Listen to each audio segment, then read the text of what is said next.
जरा एक पल रुककर सोचो, जिस दिन स्कूल में गोली चली थी उस दिन असल में कुछ भी अचानक नहीं हुआ था।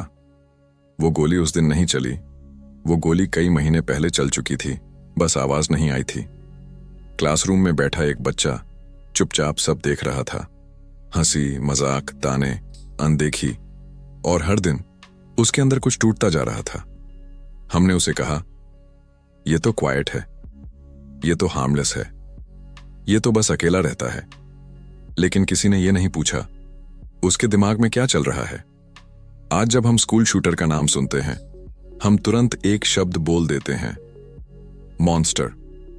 पर अगर वो सच में मॉन्स्टर होता तो वार्निंग साइंस क्यों देता, जर्नल्स क्यों लिखता, वीडियोस क्यों बनाता, हिंट्स क्यों छोड़ता।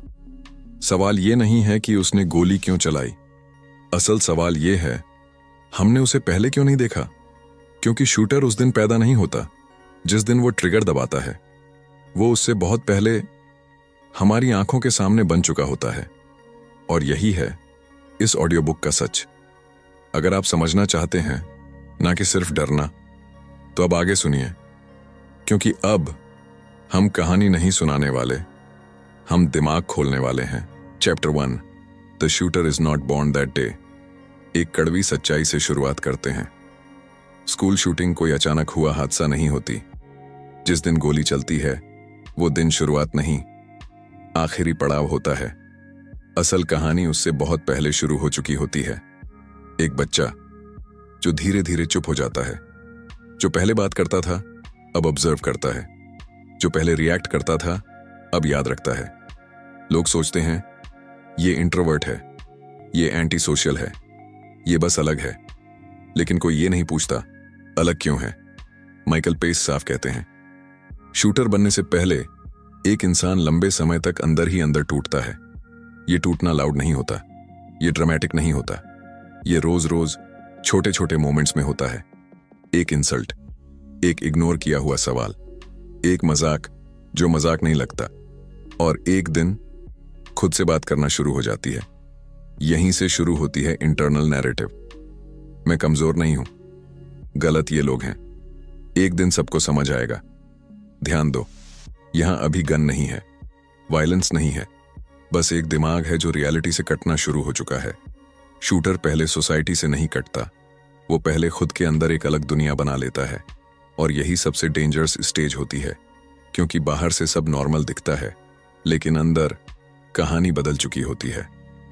स्कूल शूटिंग्स को अगर हम सिर्फ उस दिन क्या हुआ तक सीमित रखते हैं, तो हम असल प्रॉब्लम को कभी नहीं समझ पाएंगे। क्योंकि गोली उस दिन चलती है, लेकिन शूटिंग उस दिन शुरू नहीं होती। वो महीनों, कभी कभी सालों पहले शुरू हो चुकी होती है, खामोशी में। और जब तक हम ये समझेंगे नहीं, हम हर बार चौंकेंगे और हर बार देर हो जाएगी। अब अगला सवाल ये है, अगर ये सब धीरे धीरे होता है, अगर साइंस पहले से मौजूद होते हैं, तो फिर हम उन्हें पहचानते क्यों नहीं। Chapter 2, bullying is common, shooters are not. एक अनकंफर्टेबल सवाल पूछता हूं, अगर बुलिंग ही वजह होती तो हर दूसरा बच्चा शूटर क्यों नहीं बन जाता। क्योंकि सच्चाई ये है, बुलिंग स्कूल में आम है, लेकिन स्कूल शूटिंग बहुत रेयर। तो फिर फर्क कहां है। माइकल पेस यहां एक साफ बात रखते हैं, बुलिंग कारण नहीं होती, बुलिंग एक ट्रिगर होती है। असल फर्क उस दिमाग में होता है जो बुलिंग को प्रोसेस करता है। दो बच्चे हैं, दोनों को इंसल्ट किया गया, दोनों को इग्नोर किया गया। एक बच्चा घर जाकर रोता है, दूसरा बच्चा चुप हो जाता है। एक बच्चा सपोर्ट ढूंढता है, दूसरा बच्चा अंदर ही अंदर अकाउंट बनाना शुरू करता है। इसने मेरा मजाक उड़ाया, उसने मुझे देखा तक नहीं, सब मुझे वीक समझते हैं। यहीं पर रास्ते अलग हो जाते हैं। शूटर का दिमाग पेन को छोड़ता नहीं है, वो उसे कलेक्ट करता है। हर इंसल्ट एक सबूत बन जाती है, हर रिजेक्शन एक कॉन्फर्मेशन, और धीरे धीरे एक बिलीफ बनता है, दुनिया अनफेयर नहीं है, दुनिया गिल्टी है। ध्यान दो, यहां अभी भी गन नहीं है, यहां अभी भी वायलेंस नहीं है, लेकिन एम्पैथी खत्म हो चुकी है। शूटर खुद को विक्टिम नहीं मानता, वो खुद को रॉन्ग्ड जज मानने लगता है। और जब कोई इंसान ये मान ले कि मेरे साथ जो हुआ वो गलती नहीं, अपराध था, तो अगला सवाल अपने आप आता है, सजा कौन देगा? यही वो पॉइंट है जहां बुलिंग एक एक्सक्यूज बन जाती है और डिसीजन अंदर ही अंदर लिया जा चुका होता है। इसलिए हर बुलीड बच्चा शूटर नहीं बनता। शूटर वही बनता है जो पेन को हील नहीं करता, पेन को जस्टिफाई करता है। और जब पेन जस्टिफाई हो जाए तो वायलेंस लॉजिकल लगने लगती है। अब अगला सवाल खुद से पूछो, अगर बुलिंग अकेली वजह नहीं है, अगर ट्रिगर से ज्यादा दिमाग मैटर करता है, तो फिर वो दिमाग ऐसा बनता कैसे है? यहीं से चैप्टर 3 शुरू होता है। I am the victim, you are all guilty. अब जरा ध्यान से सुनो। शूटर खुद को सिर्फ एक विक्टिम नहीं मानता, वो खुद को सबसे बड़ा विक्टिम मानता है। और यही से कहानी खतरनाक हो जाती है। उसके दिमाग में एक सिंपल सा लॉजिक बनता है, मेरे साथ जो हुआ वो एक्सीडेंट नहीं था, वो चॉइस थी, और जिसने चॉइस ली वो दोषी है। धीरे धीरे दुनिया दो हिस्सों में बढ़ जाती है, एक तरफ मैं और दूसरी तरफ बाकी सब। अब यहां एक बहुत जरूरी पॉइंट है, शूटर खुद को कमजोर नहीं मानता, वो खुद को मिसअंडरस्टूड जीनियस मानता है। वो सोचता है मैं अलग हूं, मैं उनसे ऊपर हूं, और यही बात उन्हें चुभती है। ये माइंडसेट विक्टिम माइंडसेट नहीं है, ये है विक्टिम प्लस सुपीरियॉरिटी कॉम्प्लेक्स, और यही कॉम्बिनेशन सबसे लीथल होता है। माइकल पेस बताते हैं, कई शूटर्स में एक हिडन ग्रैंडियोसिटी होती है। वो खुद को इनसिग्निफिकेंट नहीं समझते, वो खुद को इंपॉर्टेंट समझते हैं, बस इग्नोर्ड। और इग्नोर्ड होना उनके लिए इंसल्ट नहीं होता, उनके लिए इनजस्टिस होता है। अब ध्यान दो, जब कोई इंसान ये मान ले कि मैं सही हूं और बाकी सब गलत, तो एम्पैथी मरने लगती है। दूसरे लोग इंसान नहीं रहते, वो सिंबल्स बन जाते हैं, फेसेस नहीं रहते, टारगेट्स बन जाते हैं। और सबसे डेंजरस लाइन जो शूटर अपने आप से कहता है वो ये होती है, मैं जो करने वाला हूं वो गलत नहीं है, वो जरूरी है। यहीं पर विक्टिम खुद को जज बना लेता है, जज, जूरी और एग्जीक्यूशनर। गन बाद में आती है, पहले ये फैसला आता है। और जब ये फैसला हो जाता है तो शूटर अब सवाल नहीं पूछता, वो सिर्फ ये सोचता है कब। अब एक अनकंफर्टेबल सवाल तुम्हारे लिए, अगर कोई इंसान खुद को हमेशा विक्टिम माने और बाकी दुनिया को गिल्टी, तो क्या वो कभी खुद को रोकेगा, या फिर वो खुद को सही साबित करने का एक मौका ढूंढेगा? यही माइंडसेट हमें अगले चैप्टर तक ले जाता है, क्योंकि अब सवाल ये नहीं है कि वो मारेगा या नहीं, सवाल ये है वो दुनिया को क्या मैसेज देना चाहता है। और वहीं से चैप्टर 4 शुरू होता है। This is not revenge, it's an announcement. एक कॉमन गलत फहमी से शुरुआत करते हैं। ज्यादातर लोग मानते हैं कि स्कूल शूटर बदला लेने आता है, लेकिन सच्चाई ये है ये बदला नहीं होता, ये एक अनाउंसमेंट होती है। शूटर किसी एक इंसान को टारगेट नहीं करता, वो पूरी दुनिया से बात करना चाहता है। उसके दिमाग में ये सवाल नहीं होता कि मैं किसे मारूं, उसके दिमाग में सवाल होता है सब मुझे कब नोटिस करेंगे। माइकल पेस बताते हैं कि अधिकतर शूटर्स का प्राइमरी गोल सर्वाइवल नहीं होता, उनका गोल होता है इम्पैक्ट, नाम, पहचान और एक ऐसा डर जो उन्हें फाइनली विजिबल बना दे। इसलिए शूटर आखिरी दिन चुप नहीं रहता, वो लिखता है, वो रिकॉर्ड करता है, वो रिहर्स करता है। क्यों? क्योंकि वो ये नहीं चाहता कि उसकी मौत साइलेंट हो, वो चाहता है कि उसका एक्ट देखा जाए, सुना जाए, याद रखा जाए। यही वजह है कि कई शूटर्स मरने से पहले वीडियोस बनाते हैं, स्टेटमेंट्स लिखते हैं, मैनिफेस्टोस छोड़ते हैं। ये सब बदले के टूल्स नहीं हैं, ये प्रेस रिलीज हैं। अब एक सटल लेकिन डेंजरस पॉइंट समझो। शूटर जानता है कि वो जिंदा नहीं बचेगा, लेकिन वो ये भी जानता है कि उसका नाम बचेगा। और यहीं से वायलेंस एक वेपन नहीं रहती, एक लैंग्वेज बन जाती है। एक ऐसी लैंग्वेज जिसे वो मानता है कि दुनिया इग्नोर नहीं कर सकती। इसीलिए शूटिंग के दौरान वो पैनिक नहीं करता, वो हरी नहीं करता, वो परफॉर्म करता है, क्योंकि उसके लिए ये पल केओस नहीं होता, ये मोमेंट ऑफ कंट्रोल होता है, उसकी जिंदगी में शायद पहली बार। अब ध्यान दो, अगर ये सिर्फ बदला होता तो टारगेट स्पेसिफिक होते, लेकिन शूटर्स अक्सर रैंडम लोगों को मारते हैं। क्यों? क्योंकि मैसेज किसी एक को नहीं, सबको देना होता है। देखो मुझे, अब भी इग्नोर करोगे? अब भी इनविजिबल रहूंगा? ये सवाल हर गोली के साथ बोला जाता है, और यही वजह है कि शूटर्स अक्सर पास्ट शूटर्स से ऑब्सेस्ड होते हैं। Columbine, Virginia Tech, red lake, ये सिर्फ इवेंट्स नहीं हैं, ये रेफरेंस पॉइंट्स हैं, बेंचमार्क्स। शूटर खुद से पूछता है, क्या मैं उतना इम्पैक्ट बना पाऊंगा? क्या मेरा नाम भी याद रखा जाएगा? यहां वायलेंस पर्सनल नहीं रहती, यहां वायलेंस सिंबॉलिक हो जाती है। और यही सबसे डरावनी बात है, क्योंकि जब वायलेंस मैसेज बन जाती है तो गिल्ट गायब हो जाता है, एम्पैथी इरेलेवेंट हो जाती है, और इंसान खुद को किलर नहीं मैसेंजर मानने लगता है। अब आखिरी सवाल, अगर ये बदला नहीं है, अगर ये अनाउंसमेंट है, तो फिर असली प्रॉब्लम ये नहीं है कि उसके पास गन क्यों थी। असल प्रॉब्लम ये है, उसे लगा क्यों कि ये अनाउंसमेंट जरूरी है। यहीं से हम अगले चैप्टर में जाते हैं, क्योंकि अब हमें समझना होगा शूटर वायलेंस से पहले अपने दिमाग में क्या क्या रिहर्सल कर चुका होता है। और वहीं से चैप्टर 5 शुरू होता है। एक बात साफ समझ लो, शूटर पहली बार ट्रिगर उस दिन नहीं दबाता, वो ट्रिगर बहुत पहले अपने दिमाग में दबा चुका होता है। असल में शूटिंग एक एक्ट नहीं होती, वो फाइनल रिप्ले होती है।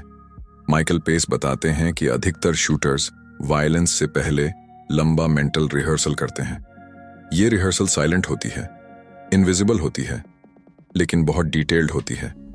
वो सोचता है, मैं अंदर कैसे जाऊंगा, लोग क्या करेंगे, कौन डरेगा, कौन भागेगा। ध्यान दो, ये प्लानिंग लॉजिस्टिक्स नहीं है, ये इमेजरी है। शूटर अपने दिमाग में खुद को पावरफुल देखता है, कंट्रोल में, सेंटर ऑफ अटेंशन, और यही इमेजरी उसके लिए एडिक्टिव बन जाती है। इस स्टेज पर वायलेंस अभी रियलिटी नहीं है, लेकिन इमेजिनेशन में वो ऑलरेडी सक्सेसफुल हो चुका होता है। इसीलिए शूटर्स जर्नल्स लिखते हैं, डायरीज नहीं, स्क्रिप्ट्स। वो अपने दर्द को लिखते नहीं, वो अपना रोल लिखते हैं। मेन कैरेक्टर कौन है, विलन्स कौन है, एंडिंग कैसी होगी। ये जर्नलिंग थेरेपी नहीं होती, ये रिहर्सल रूम होती है। और यहीं एक डेंजरस शिफ्ट होता है। शूटर फैंटेसी और रियलिटी के बीच बाउंड्री खोने लगता है। जो पहले सोचा गया था, वो अब करना है बन जाता है। अब एक सटल पॉइंट समझो, इस स्टेज पर शूटर्स कंफ्यूज नहीं होते, वो डाउटफुल नहीं होते, वो ऑडली काल्म होते हैं, क्योंकि उनके दिमाग में आउटकम ऑलरेडी डिसाइडेड होता है। और जब आउटकम क्लियर हो जाए तो फियर कम हो जाता है। इसीलिए कई आई विटनेस कहते हैं, वो घबराया हुआ नहीं लग रहा था, वो भाग नहीं रहा था, वो फोकस्ड था। ये फोकस प्रैक्टिस से आता है, फिजिकल प्रैक्टिस से नहीं, मेंटल रेपिटेशन से। हर बार जब शूटर अपने दिमाग में सीन रिप्ले करता है तो इमोशनल रिस्पॉन्स डल होता जाता है, एम्पैथी फेड होती जाती है, फेसेस इमेजेस बन जाते हैं, इमेजेस ऑब्जेक्ट्स बन जाते हैं, और ऑब्जेक्ट्स दर्द महसूस नहीं करते। अब ध्यान दो, इस स्टेज पर वार्निंग साइंस सबसे क्लियर होते हैं। Violent writings, obsession with previous shooters, dates, countdown, symbolism. लेकिन हम क्या करते हैं? हम कहते हैं ये बस इमेजिनेशन है, ये फिक्शन है, ये अटेंशन सीख कर रहा है, और वही अटेंशन वो चाहता भी है। डिफरेंस बस इतना है, हम डिले करते हैं, वो डिसाइड कर चुका होता है। इसीलिए जब शूटिंग होती है तो शूटर सरप्राइज में नहीं होता, सरप्राइज में हम होते हैं, क्योंकि हम एक्ट देख रहे होते हैं और वो प्रोसेस पूरा कर चुका होता है। यही रीजन है कि सिर्फ वेपन्स रिमूव करना सॉल्यूशन नहीं बनता, क्योंकि गन प्रॉब्लम नहीं है, प्रॉब्लम वो दिमाग है जिसने वायलेंस को पहले ही नॉर्मल बना लिया है। अब आखिरी सवाल, अगर शूटर पहले ही अपने दिमाग में सब कर चुका होता है तो क्या हम उस मोमेंट पर उसे रोक सकते हैं, या फिर हमें उससे पहले के साइंस पढ़ने सीखने होंगे? यहीं से हम अगले चैप्टर में जाते हैं, क्योंकि अब बात इंडिविजुअल शूटर की नहीं है, अब बात है पैटर्न्स की, ब्लूप्रिंट्स की। और यही ले जाता है हमें चैप्टर 6 की तरफ। Columbine was not an event, it became a blueprint. अब एक अनकंफर्टेबल सच सुनो, कुछ घटनाएं खत्म हो जाती हैं और कुछ दूसरों को सिखा जाती हैं। कॉलम्बाइन भी वैसी ही एक घटना थी। ये सिर्फ एक स्कूल शूटिंग नहीं थी, ये एक टेम्पलेट बन गई। माइकल पेस बताते हैं कि कॉलम्बाइन के बाद शूटिंग्स रैंडम नहीं रहीं, वो पैटर्न्ड हो गईं। शूटर्स ने सिर्फ गन्स नहीं देखी, उन्होंने बिहेवियर देखा, लैंग्वेज देखी, टाइमिंग देखी और सबसे ज्यादा अटेंशन देखी। कॉलम्बाइन ने यह साबित कर दिया कि अगर एक्ट बड़ा हो तो नाम अमर हो सकता है। और यही आइडिया आने वाले शूटर्स के दिमाग में सीड की तरह बैठ गया। अब ध्यान दो, शूटर्स पास्ट शूटर्स को क्रिमिनल की तरह नहीं देखते, वो उन्हें रेफरेंस पॉइंट की तरह देखते हैं। उन्होंने क्या किया, कितना इम्पैक्ट बना, दुनिया ने कितने दिन बात की। ये ऑब्सेशन कैजुअल नहीं होती, ये कंपैरिजन ड्रिवन होती है। शूटर खुद से पूछता है, क्या मैं इससे ज्यादा कर पाऊंगा, क्या मेरा नाम इससे ऊपर जाएगा। यहीं से कॉपी कैट इफेक्ट शुरू होता है।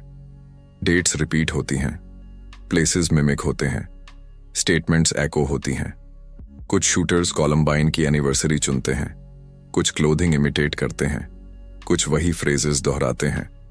ये कोइंसिडेंस नहीं है, ये रिहर्स्ड होमेज है।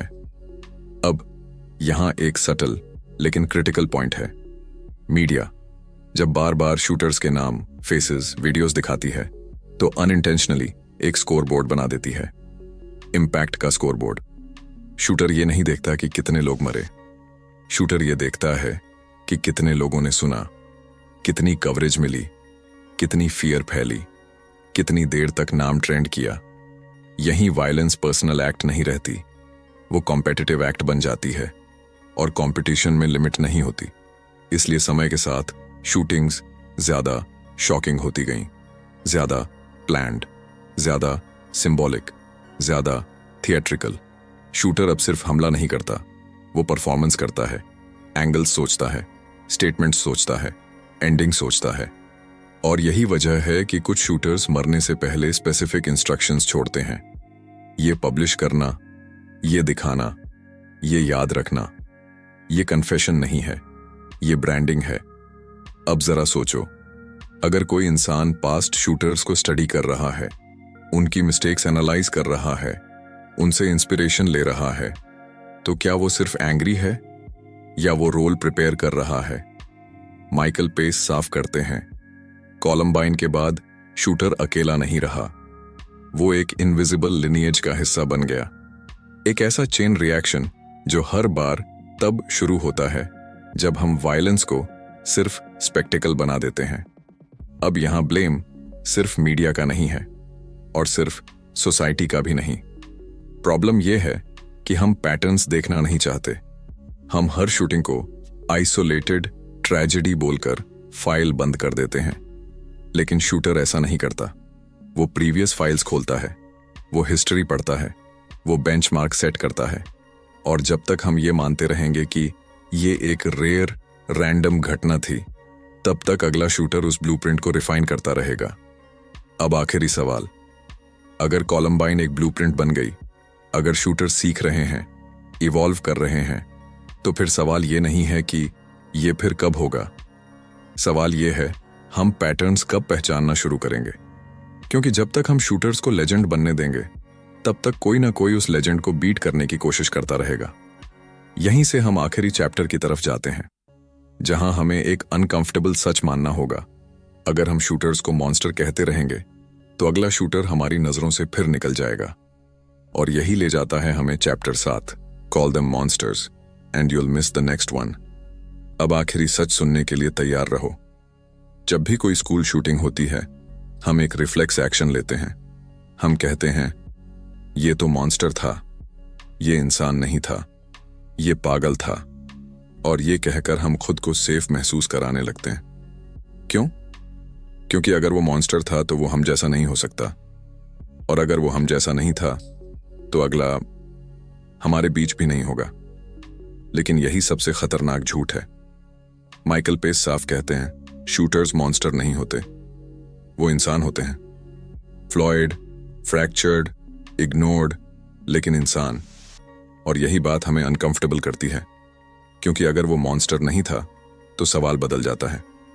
फिर सवाल ये नहीं रहता कि उसने ये कैसे किया, फिर सवाल बन जाता है, हमने इसे पहले क्यों नहीं देखा। अब जरा ध्यान दो, मॉन्स्टर कोई वार्निंग नहीं देता, मॉन्स्टर जर्नल्स नहीं लिखता, मॉन्स्टर वीडियोस नहीं बनाता, मॉन्स्टर हिंट्स नहीं छोड़ता, लेकिन शूटर्स छोड़ते हैं, बार बार। क्लासमेट्स को हिंट्स, टीचर्स को हिंट्स, ऑनलाइन दुनिया को hints, violent fantasies, isolation, obsessive thoughts, hopeless language. लेकिन हम क्या करते हैं? हम कहते हैं ये फेज है, ये अटेंशन चाहता है, ये एजी बन रहा है। और फिर जब ट्रेजेडी होती है तो हम शॉक में चले जाते हैं। लेकिन सच ये है, शॉक हमें नहीं होना चाहिए था, क्योंकि साइंस मौजूद थे, हमने बस उन्हें जोड़ने से इनकार कर दिया। अब एक अनकंफर्टेबल ट्रूथ सुनो, मॉन्स्टर लेबल विक्टिम्स को जस्टिस नहीं देता, मॉन्स्टर लेबल फ्यूचर विक्टिम्स को बचाता नहीं। मॉन्स्टर लेबल सिर्फ हमें इनोसेंट महसूस कराता है, और शूटर को क्या देता है? डिस्टेंस। जब हम शूटर को मॉन्स्टर कहते हैं, हम खुद को कहानी से बाहर कर लेते हैं। हम मान लेते हैं ये हमारे सिस्टम की प्रॉब्लम नहीं थी, ये सोसाइटी की फेलियर नहीं थी, ये बस एक एबनॉर्मल व्यक्ति था। लेकिन माइकल पेस का एनालिसिस इस इल्यूजन को तोड़ देता है। शूटर्स एबनॉर्मल नहीं होते, वो एक्सट्रीम आउटकम होते हैं। Extreme outcome of neglect, extreme outcome of isolation, extreme outcome of unaddressed psychological pen. अब ध्यान दो, ह्यूमनाइज करना जस्टिफाई करना नहीं है। ह्यूमनाइज करना मतलब ये नहीं कि हम उसके एक्ट को माफ कर रहे हैं। ह्यूमनाइज करना मतलब ये है कि हम उस प्रोसेस को समझ रहे हैं जो हमें अगली बार रोकने का मौका दे सकता है। क्योंकि प्रिवेंशन मॉन्स्टर स्टोरीज से नहीं आती, प्रिवेंशन पैटर्न रिकॉग्निशन से आती है। और पैटर्न्स तभी दिखते हैं जब हम शूटर को इंसान मानकर देखें। अब खुद से एक सवाल पूछो, अगर कोई बच्चा खुद को इनविजिबल महसूस कर रहा है, अगर वो दुनिया को गिल्टी मानने लगा है, अगर वो वायलेंस को लैंग्वेज बना रहा है, तो क्या वो अचानक मॉन्स्टर बन गया, या फिर वो धीरे धीरे हमारी नजरों के सामने अब एक और फिसलता कड़वी चला सच्चाई, गया? हम वार्निंग साइंस को इसलिए इग्नोर करते हैं क्योंकि उन्हें एक्सेप्ट करना अनकंफर्टेबल होता है। अगर हम एक्सेप्ट कर लें कि हाँ ये साइंस सीरियस है, तो हमें एक्शन लेना पड़ेगा, टीचर्स को इंटरवीन करना पड़ेगा, पेरेंट्स को अनकंफर्टेबल कॉन्वर्सेशंस करनी पड़ेंगी, इंस्टीट्यूशंस को रिस्पॉन्सिबिलिटी लेनी पड़ेगी।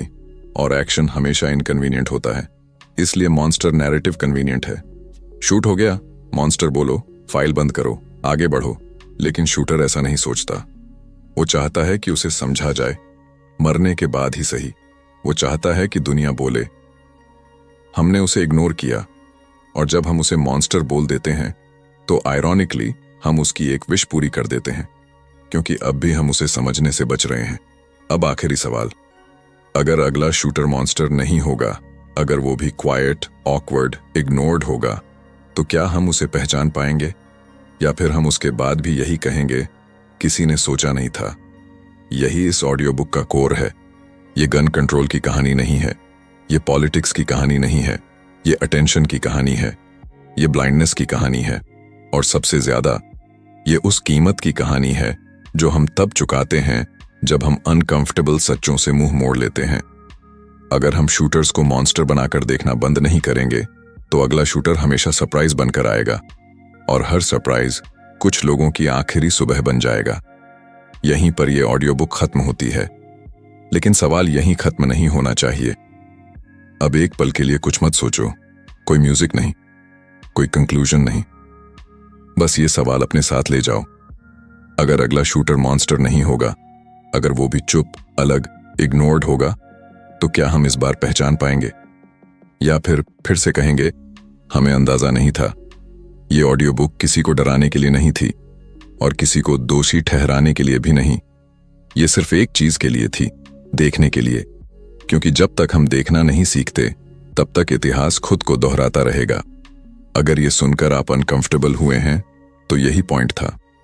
और अगर आपने अब किसी को थोड़ा और ध्यान से देखने का फैसला किया है, तो शायद यही फर्क है एक और ट्रेजेडी और एक बची हुई जिंदगी के बीच। यहां हम खत्म करते हैं, शोर के साथ नहीं, खामोशी के साथ।